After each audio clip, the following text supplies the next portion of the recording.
बहुत समय पहले की बात है। घने जंगल के बीच एक छोटा सा गांव था, हरियापुर। इस गांव में लोग खुश रहते थे, लेकिन एक समस्या सबको परेशान कर रही थी। रात होते ही पूरा जंगल डरावना अंधेरा बन जाता था। लोग दूर तक नहीं जा पाते थे और जंगली जानवरों का डर बना रहता था। गांव में एक 12 साल का लड़का रहता था, आरव। वह बहुत जिज्ञासु, हिम्मती और दिल का साफ था। एक दिन उसे अपने दादाजी की पुरानी किताब में एक कहानी मिली। जंगल के बीचों बीच एक जादुई दीपक छिपा है जो पूरे जंगल को रोशनी से भर देता है, पर उसे पाने के लिए सच्चे दिल और साहस की जरूरत है। आरव ने तय किया, मैं इस दीपक को खोजूंगा और अपने गांव की मदद करूंगा। सुबह सुबह आरव एक छोटी सी थैली लेकर निकल पड़ा, जिसमें पानी की बोतल, रोटी और एक लालटेन थी।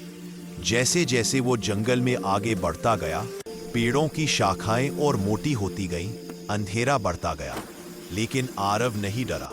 चलते चलते उसे एक पुराना टूटा हुआ पुल मिला। नीचे गहरी खाई बह रही थी, पुल हिल रहा था। आरव ने धीरे धीरे कदम रखा, हर कदम सोच समझकर। आखिरकार वो सुरक्षित पार कर गया। आगे जाकर उसने देखा, कुछ छोटे बंदर एक जाल में फंसे हुए थे। आरव ने तुरंत अपनी चाकू से जाल काटकर उन्हें आजाद कर दिया। बंदर खुशी से कूदने लगे और उनमें से एक बूढ़े बंदर ने कहा, तुम दयालु हो, जब तुम्हें मुसीबत आएगी हम तुम्हारी मदद करेंगे। आरव ने मुस्कुराया और आगे बढ़ गया।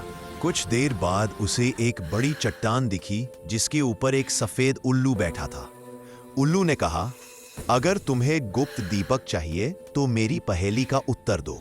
पहेली थी, जो जितनी बांटोगे उतनी ही बढ़ती जाएगी। वो क्या है?